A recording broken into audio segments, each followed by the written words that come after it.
Hey, live on Pat Soundbytes Unplugged podcast.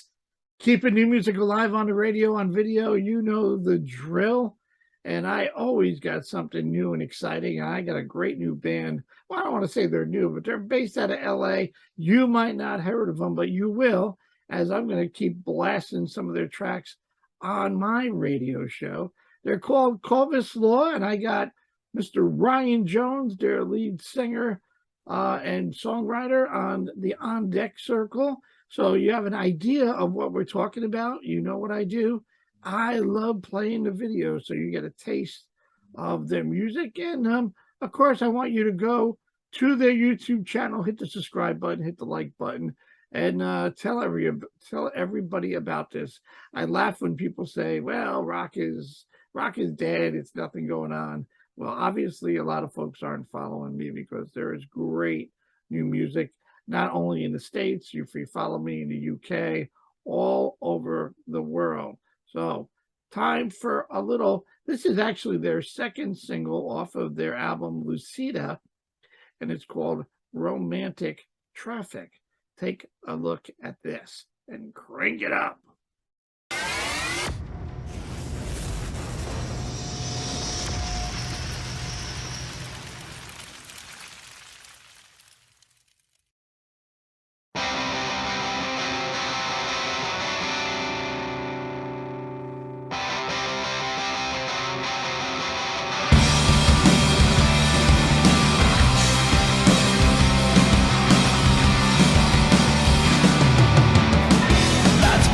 On the headline, one ticket for the show. Well, Johnny's jazz and it's a silver screen alone. I got a shiver hanging on me. Cold rails cut through the crane. Dead tripping bones holding on for that final save. Oh, come and lay me down. Romantic traffic in my head. Let it ride, it's a heavy line. I got that static in my head again. Let it ride, it's a heavy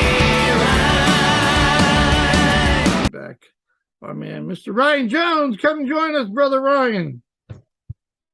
Patrick, thanks for Boy, having me. have we all had that feeling, getting in a cab and then some stranger jumps in and you're like, I just want to get home, man. I just want to just leave me alone, man. Get me on a plane. Let me be by myself. And then there's always some craziness going on. It's like, Right? Yeah, definitely. We can all definitely relate to that. I'm sure you have your share of stories too. Was that the concept of the song, Ryan? An idea? Yeah. Well, what gave birth to the song idea was a lot of my crazy travels that I've done for work over past handful of years, where I was traveling extensively internationally, and really a lot of people think it's just glamorous and a lot of fun, but really it's taxing, it's laborious, it's stressful, it's hard on relationships, and there's a dirty side to it, right? And so just the physicality of it, but also Romantic Traffic really speaks highly to it points to the mental traffic of it all. So yeah, and every line in that song relates to some sort of experience that I've had, while traveling. Oh my goodness. All I can think about, I watched it a few times, and I was saying to my brother, we had a consulting business back in the day. Well, it wasn't too long ago, but we had a consulting business, and we were traveling back and forth to New Orleans. And for some reason, we were actually flying first class, and we were separated, and no big deal. And the gentleman that sat next to me decided to, while we just took off and getting comfortable, decided to kick off his shoes and socks and start clipping his toenails. And I'm like, oh, I got 3 hours of this. I'm like, oh no. And he acted like he was like, and I'm looking at the stewardess, and she's like looking at me, and I'm like, and it's a full flight. I'm not even about to, I just said, close your eyes. Can I get a double? Right. Look out the window. I'm like, leave the bottle here. Dude, what is this? I gotta see your dogs, man. Put them things away. This isn't home. I'm like, you can't. Yeah, so that was my romantic traffic. I'm sure there was a few others if I think about it, but that was the first one that came to mind. Well, Ryan, thank you again for your time. As we had a little technical difficulty about a week or so ago on my end, certainly not on Ryan's end. And I appreciate your time, and I love the sound of the music, and I love the sound of the band, and we're certainly throwing a couple of tracks on our rotation, so everybody in New York or all over the world that when I play the podcast can actually hear you guys. Ryan, I always start. I don't know if I started it last time, but how did it start for you musically? Mom, dad, you grew up saying, man, somebody gave you a guitar, set of drums, and a family friend or whoever.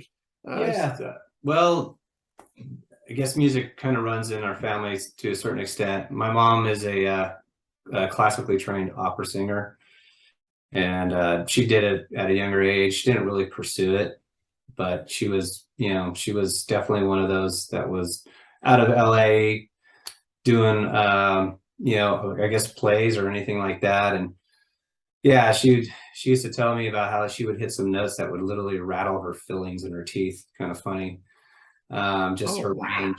Yeah. And then my dad's mom, her name was Reb. She was the president of LA County's Unified School District music program, and she was a piano teacher. And she basically was a single mom, and she raised 3 kids, not only doing her job, but also teaching piano to all the neighborhood kids. Wow. So, yeah, you're kind of surrounded by it that you said, okay, mom's running around making pancakes and hitting these high notes that the glass is shaking. And then you got somebody going, don't forget your piano lessons today, Ryan. You're not playing baseball. Get inside and play the piano. Yeah, my mom has this beautiful number 5 G series grand Yamaha piano that sits in the living room. And my mom used to play it quite a bit. And just being a kid, being around that, I would just hear and see it, and I would just go there and tinker with it. I'm not even close to being any sort of a pianist or anything like that, but it's kind of fun to play around on it. And just, music was, for the most part, in the house quite a bit. I got one of those Casio keyboards, highlights. It comes up, the lights come on, and I said, I'm going to learn. I'm going to do this. And I got down to the Saints Come Marching In pretty good with 2 fingers.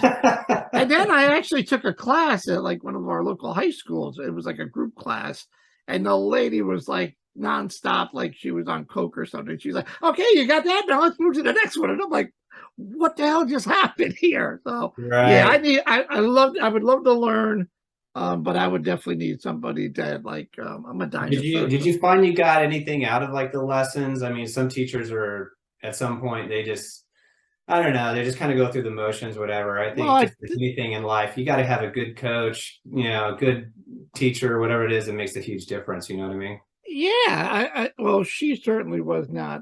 That setting was not set for me. But when I go online, when I read a book, open up something, the one thing that I'm hearing from instructors is, whether it's guitar, whether it's piano, whatever, learn the song that you want to learn, because that's going to keep motivating you. So say, for instance, you want to play Journey, Who's Crying Now, stay with that song, or come up with if you want to do Elton John, Daniel, or Billy Joel. Right. Yeah, if that's one of your favorite songs, that's going to keep you motivated. Because if you just go, I'm going to learn piano without really a set goal. And this is what I think that was the message. Like, my buddy, every day after high school, he got an electric guitar, and he would drive like the 5 of us crazy. But he was determined. He grabbed that guitar, and if I didn't hear Highway to Hell every day, like da da da da da da da da, I mean, it was like, okay, can you learn something else now? So he got into. He finally got into I want to say Stranglehold, Ted Nugent, and maybe Iron Man, probably. Yeah, exactly. Oh, But that's no, nice. he's got a great guitar collection. I don't think he's ever been in a band, but I talked to him. He's a great friend. He's down in Georgia, and yeah, that's my guitar lesson. But you're Well, for right. me, You got to get somebody to really focus. I think. yeah. Well, for me, I always sang. I started singing before I started playing guitar, really, and then what kind of flipped the switch for me one day was I was sitting in the den watching MTV when they actually played music videos, and Mr. Mister came on, Take These Broken Wings, and he was singing Great Pipes and playing bass, and I went, wow, that's pretty cool. Maybe I should try that. And that's exactly what I did. I just picked up the bass and I started playing bass and trying to sing and play at the same time and all that, but really I couldn't really do it. And doing bass was I guess my entry gateway instrument before guitar, more or less. And then eventually I did teach myself guitar, even though I honestly I just kind of fumbled my way through it in all transparency. But it was funny. I was talking about the lessons. I was taking bass lessons, and the teacher would come to our house, and just as you're saying, it's like, hey, what song do you want to learn? What song do you want to learn? And I'm like, oh, I want to learn Dio, Last in Line, or all that stuff. And we were just kind of going through the motions, and I really wasn't evolving, or maybe I'm just not good. I wasn't picking it up. One of the two, I don't know. But I just felt like he wasn't a good teacher. And my friend, who was a guitarist who lived next door, he was taking lessons from him at the same time. And we used to mess with this poor guy because the lessons would be actually in my room, and he would hide under my bed, my friend. And he would like sit in on the whole lesson while we're in there doing our thing. And he's like literally ditching his lesson, leaving this guy high and dry. Literally, he's hiding underneath the bed. Like, wow, it was pretty funny. But yeah, bass was, I don't play it at all anymore. I still have a bass, but really, I mean, I gravitated more towards guitar. And so obviously, I do rhythm guitar in the band and sing. So, but it's fun, you never know what it is that's going to make it click, right? So Yeah. you got to have a passion for it. Yeah, and it kind of maybe works out well for you as a vocalist, and mom being definitely a vocalist. Has she helped you at all with any of that? Give you any advice or tips, or like? Well, the only thing my mom really did when I had like a garage van, right, driving all the neighbors nuts, we were starting out, she would burst into the garage going, gosh damn it, can you tune your guitar? And she'd like wrench and tune our guitars and everything. And then she'd storm back off into the house, it was pretty funny. But vocally speaking, I never took lessons. I just always sang, and you learn things over the years and tricks, and obviously you do your research, and everybody has their own technique. Everybody has their own special concoction of what they do before a show or after the show, right? Before the show.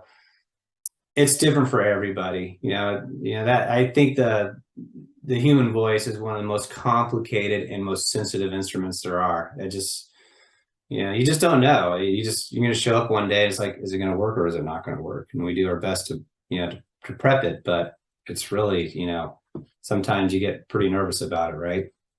Yeah, I think it was Mark Slaughter that I've talked to a few times, and Mark would say it's harder on your vocal cords to talk than it is to sing. And he would say, I could do like 3 interviews, but I could not. Okay, I'm leaving and now doing a gig or something, or go to a recording studio. And when I do a show, I try to say hi, bye, and keep everything intact because I don't want to get crazy. Yeah,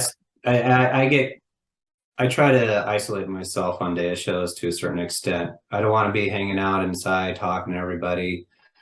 It's pretty well known before a show, I disappear in a lot of ways. It's just like, where's Ryan? I don't know. He's in his car by himself or something like that. But Eric, Mike, you got this. Exactly. I'm back. Exactly. Yeah. I don't care who you are and how pro you are, it's just you always get nervous. If you're not nervous, then something's wrong with you to a certain extent, I think. But it's a challenge sometimes, right? A goal of mine is always, for me personally, has always been, because I remember this as a kid, going and seeing some of your favorite bands perform live, and granted, they're doing these monster tours where they're playing nonstop almost every night, so they're trying to save their voice. But I used to get super disappointed if I go see one of the bands I like, and the singer's he's just kind of like mailing it in. He's not really doing, or he or she's not really doing, what you're used to hearing on the album. So my goal has always been to I try to sound better than what I do on the album. I mean, it's difficult to do, and I'm not saying I do it all the time, but that's what I strive for. I try to strive to I want to pull it off live. What you hear on the album, that's what you're going to get live. Yeah, I mean, that's what it's about, to go to a live show. That it's you know what you're going to hear, you think, but if it gets expanded or improved, well, hell yeah, man, Right, I'm all right, in. right. I mean, I'm off the seat going, holy crap. And the singer's got to sell it. I mean, you got to have the emotion and sell it. And I hear you. I've been to a couple of shows where you go, man, they're just off. And now today with this whole voice tracking bullshit, I'm like, they walk away from the microphone, they're still singing, and I'm like, what the hell is this about? Yeah, well, you see Corvus Lure live, and that we're 100% live. There's no tracks with our band at all. It's all real. 4 unique members. Talk to us about this great band of Mike, Joe, and Eric and Brian. Come from different influences, which really fills the recipe of the ingredients of your band, of the sound. Yeah, I think we have a lot of similarities. We all like, rock, and rock is a pretty broad definition, but we all like that. But our backgrounds, Mike Onetto, he's Paul McCartney's his hero. I mean, and it's funny, Mike is also a left-handed bassist, and Mike is also a great singer as well. He did a lot of session work down in LA, played in, as you probably know, tribute bands, stuff of that nature. And he fancies himself as really, I mean, when I look at all the band members, they're all great. They blow me away. But Mike, the way we walk into the rehearsal room and he's warming up, and I'm looking at Eric and I'm looking at Joe, and all of us are looking at each other like we're in the same room with this guy. He's hands down the best bassist I've ever had the honor of playing with. He's just incredible. He takes a song that we're working on, and then he literally writes his bass line in a way to where it's its own song, but it fits. He's just an incredible player. Eric, he's one of those guys that could literally play anything. I mean, he's a huge Van Halen fan, as many guitarists are. And Eric, he could do it all. But what's great about Eric is he has beautiful sense of timing and space, and he's probably on the guitar literally the most emotional player I've ever had the honor of playing with. Wow. Eric the way he plays, he just draws emotion. He's an incredible, phenomenal player. And he was in a Latin pop rock band that was signed with Sony, and I think they recorded it in Spain, or they toured in Spain. And so he's been around the neighborhood. He's done a lot of stuff like that. And then Joe is we call him Manimal, because Joe is like Bonham on steroids. I mean, he hits so hard, but he has great finesse when it's needed. Great sense of he knows when to put in the fill, not doing a hole, right. He knows how to play to the song, so what's best for the song. And his playing style, it's inspiring, because he just brings this heaviness and this bottom to the band, where Mike is doing these beautiful things over the top, and then you sprinkle in Eric's pixie dust as well. And it's just, each one of those guys just bring a very unique style to Corvus Lore, which makes it Corvus Lore. It's pretty cool. Yeah. I know I hear a little influence of like a Zeppelin. I hear a lot of rock and blues, and even alternative. I hear a little STP, Stone Temple Pilots, a little Black Crowes here or there, maybe. You're naming some of my heroes. Yeah. Oh, I interviewed Robert DeLeo yesterday. So talking about a bass player, and I got to meet Robert a couple of times. You didn't tell him hi for me? He's going to call me back later, Ryan. I'm going to take care of that. Yeah, no, he's just that's awesome. Yeah, I mean, I'm still picturing myself going, did that really happen? But that's cool. How did you guys meet? College friends? You put a flyer up and said, hey, look, I'm looking for somebody. Yeah, you remember those days, right? Long-haired bands, yeah. vocalist with chops. Yeah. Loves to drink, loves to smoke, and brings all kinds of women. Yeah. Yeah. Must have X amount of tattoos. And oh, yeah, definitely. Yeah. Oh, and the hairspray. You got to have hair. Yeah. Aquanet, right? Yeah, Aquanet. There you go. That was the stuff. As a kid, I used to spray Aquanet on my arm and then light it on fire. It wouldn't burn your skin. You had an X amount of time before you could put it out. It's pretty funny. But no, I kind of look at how the band got together. I think it's all Mike's fault, going back to Mike. Mike, in a lot of ways, I think, more or less founded the band. Mike and Eric were playing in a Foreigner tribute together for quite a few years, and then Mike left the band and just was seeking something different. I think he, his heartstrings were leaning towards original rock or something, but he didn't know what that was. I met Mike at worship service one day, and after rehearsal, I played him some of my original music that I've been doing in LA for many years, because I was going back and forth. I lived in LA area, and I was doing my own stuff, and then I was also doing session work.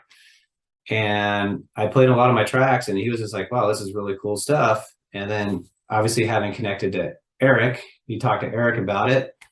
And Joe was also doing some drum stuff over at the church and worship. And Mike just kind of ringed us all together, and we all found ourselves in a room one day doing a couple of covers here or there, and we just started throwing some originals out. And truth be told, Joe's wife walks into the room after listening to us for I don't know how long and says, if you guys don't start a freaking band, I'm going to kill you guys. Yeah. So she's official band mom. But okay.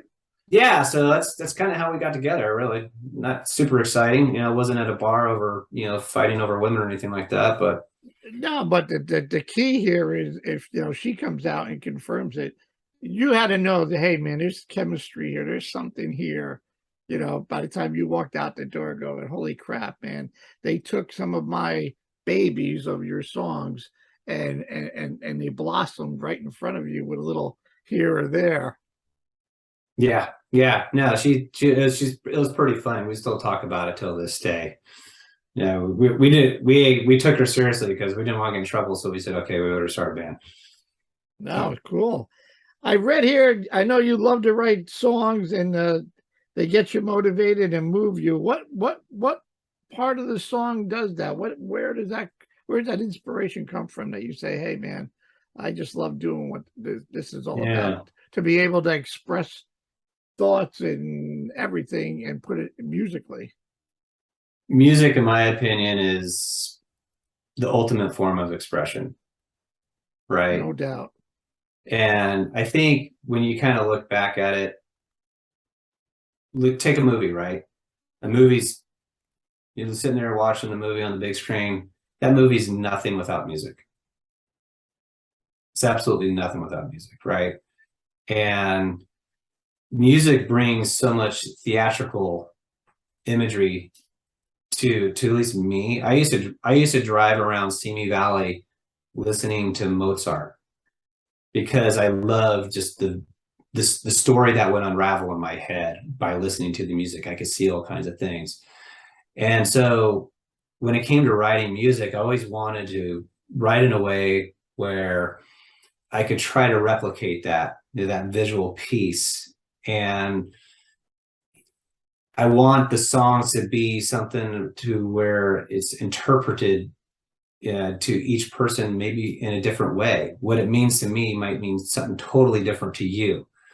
Yeah, I'm not really going to write a song that's going to be right on the nose and say, "Oh yeah, my baby left me," or yada yada yada.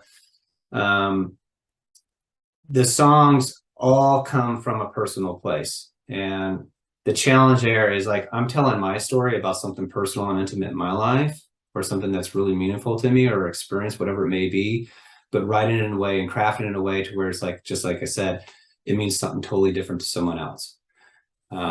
So to me, it's just like, it's therapeutic. I can never turn it off. I always joke that I'm always, as I'm walking around, I'm always got some sort of riff or melody or something in my head. It's just how I escape, and like I said, it's, songwriting is therapy for me in a lot of ways. And I think, putting that end product out into the market, it means something to everybody else. And that's what we want. You want your music, anybody's music, to be a timestamp in someone's life, right? Like I look back when I was a kid, every single time I hear a Cult Love album, I think of my trip to Yosemite or something like that, right? It's an impression in our life, and there's nothing more powerful than that. No doubt. I can think of a bunch of shows that I've been to that just like, or the minute you hear the song, I'm related to, where was I when I heard that song? Was I at a show, somebody's house? Right. Yeah. And I like to, your point is very valid about the movies. And the first thing that came into my head is like Rocky 3, Eye of the Tiger. Without that music of just, you guys beating the crap Survivor, out of right? each other. Yeah, Survivor. Yeah. Dave Bickler. I met Dave. I know Dave. Was the lead singer. And he explained that whole thing. But you're right. Without that, you see two guys beating the crap out of each other. It's like, okay, now why? But without that, dead. I mean, it's like, wow. It's nothing. Yeah. It's nothing. Yeah, really good. What else do I got here for you? So that Romantic Traffic is number 2. Are you looking to go one at a time of just trying to keep people engaged or putting another single out and a video just to keep them like, hey, I want more? Yeah, that is, I guess the theme of things nowadays, right? Just dropping singles. We were going back and forth on that for a while with Valley of Fire, the record label that we're signed with. And by the way, they're amazing. They're just incredible. JJ Garcia and Tim Narducci, who run that label, are incredible people. And they're really supportive of really a lot of all the ideas that we are throwing around. It's a cool collaborative environment, but we decided that we're actually going to drop another single, and we'll wrap another video around that single. And then I think after that, we'll probably drop the full album, which I don't know. Record label might say, "Oh, really, Ryan?" No, I'm thinking sometime early next year is where we'll do that. But we got to get the next single out, and we're circling the wagons on what song that's going to be right now. Is there any better feeling, Ryan, when you're on stage and you're looking at a bunch of strangers out in the audience and you're singing back your lyrics? Well, we haven't quite got there yet. We're going to keep playing your music so people can sing back. But it is starting to happen. I mean, we are seeing like Boxing Ballerina. We go to show and we see people light up like, oh, and this Boxing Ballerina. And that, to your point, that is a super cool feeling. It's like you go out there, you walk on stage, and all of a sudden people, the Boxing Ballerina, and you're like, oh wow, that's pretty cool. That's a start. They know our song. Yeah, exactly. So, but yeah, I'm optimistic we'll get there. I mean, people like you getting new music out there and being made aware to the masses. That's awesome. So I appreciate you again, taking the time to talk to me about it. So yeah, that's the goal, right? Yeah. First time you've heard, where were you the first time you heard one of your songs on the radio? Have you experienced that? I was at home. Yeah, I was here. Did you crank it up and go, wait a minute, I know this voice? Yeah. Bay Area. See, we're all up in the Bay Area up here, right? So 107.7 The Bone was I think where I first heard it. So it's pretty cool. Yeah, it's an awesome feeling. Definitely. Yeah, I mean, it's like I mean, some people like they pull over and they call their parents, "Mom, I can't believe it," or they call the guys, hurry up, listen to this," you know. But hey, that's how it all starts, man. I think that's great. Yeah. If you weren't doing this, Ryan, what would you be doing? Oh, wow. I don't know. Is there anything else? You'd be on a plane traveling again, dealing with some knucklehead sitting next to you. I'd probably be down in Florida on a desolated beach painting sand dollars to make a living. I'd be next to you selling ice pops. Perfect. I love it. Yeah. There it goes. Any shows that we can help promote? We got to get you in the East Coast one of these days. Oh, we would love that. Yeah. I mean, all our shows thus far have been in California. We're looking to branch out, obviously. We have a show coming up on November 5th at Vinny's in Concord, which is way north Bay Area. And then we have a show in San Francisco, bottom of the hill. I want to say it's January 27th or 28th, somewhere around there.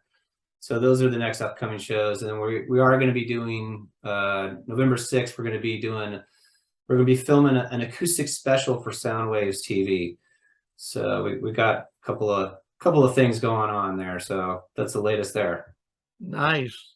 Yeah. Well, you keep rocking and send my best to the guys. I thank you for your second time in about 3 weeks. Are you kidding me? Honor's all mine. I appreciate you taking the time and giving me an opportunity to, meet your audience and, of course, you yourself, and just keep doing the awesome work that you keep doing, Pat. It's awesome. It makes a difference. I never thought it did. To be honest with you, Ryan, playing the hits was like, but it gets old, and I found this niche, and I'm like, you know what? And the minute folks started calling in from all over, I got a listener, right? Denise in Anchorage, Alaska. I'm in New York. I don't even know what time she listens, and she says, "You got to tell me who the name of that band was. What was it? Where did you find that?" That is and so cool. It was like the light bulb clicked on. I'm like, holy crap, Anchorage, Alaska, and then it's Georgia. It's all over the place, and people say there's not enough Pat Calamaris. I said there's plenty of squids in the water, but I'm the little guy. But you know what? When Robert DeLeo wants to talk to me, it's all good, man. It's all right. He's got a new solo album out. I must be doing something right, Ryan. Tell him hi for me. FTP is a huge influence for me, and I know a lot of the guys in the band as well. Yeah, no, I got to hang with them and see them in July, and I said to Robert, I can't wait for you to come back. I met Robert at Daryl's House Club over here locally, okay, Hall's place, and he was he still is in a side gig. It's called Delta Deep, and it features Phil Cullen from Def Leppard and Robert and Debbie. Debbie Blackwell Cook. She's the vocalist, and then they got Forrest Robinson on drums, and it was like mind-boggling that here's Phil, here's Robert, and and Debbie and Forrest were excellent. They put out 2 albums, and the sad part about it, obviously logistics between both of those big bands trying to get on tour is crazy, but but hey, whatever works. I mean, everybody, I feel like I'm talking to so many super groups anymore that people want to get away from doing the complacency, although the hits are, is their bread and butter, but they get a chance to do something different with other people. There's not, I don't see the boundaries of genre anymore. I mean, maybe that's just me because I endorse that. You don't have we're a classic rock station, but I can play anything I want to play. You don't have to be labeled, oh, you're a classic rock, when you might turn the table and do something totally different that everybody would like. So yeah, I like it when you see, musicians just work with other musicians that are just, you would not even imagine, right? And you're like, really? Like, I don't think a lot of people know there was a special, I actually stumbled across it. Scott Weiland did a song with Cyndi Lauper live, and it was awesome. I mean, it was incredible. I'm like, see, that's really cool stuff. I love seeing stuff like that. It just, music speaks to all languages, right? And everyone. So absolutely. I credit my children, they're in their 30s, but they always say they're into the hip hop and all that stuff. And that's not really me, but they showed me, hey, Post Malone's hanging out with Ozzy Osbourne. He just came out with an album. So, you know what? We all could learn something from it. I mean, I'm like, Post Malone and Ozzy Osbourne, who would ever think? But they put out an album together. And like you said, music is the way. There's no, it's the only place where you can get 10 people or 100,000 people in a stadium. And everybody's so in a great mood, positive, high-fiving people. If we could only take that positive energy out of the venue and into the world, the world would be such a much better place. But that's why you do what you do, and that's why a lot of musicians do what they do. I mean, that's what it's about. Absolutely. Well, Ryan, I hope you enjoyed the conversation as much as I have. I know I totally did. It was great. Chorus Lore is your website. I know you're on Facebook. You're on Instagram. My door is always open if you the next single, or if you want to bring on the other guys or whatever. Absolutely, yeah. We'll rock and roll with Eric and Joe, and of course Mike. We do Mike.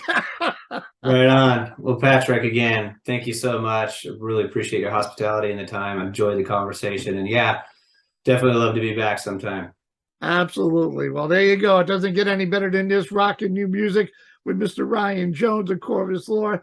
Check that out. Romantic Traffic, the album Lucida, Valley of Fire Records. Go check it out. Hit the subscribe button. Follow these guys. It's the real deal. You don't want to miss it. All right. Thank you, brother.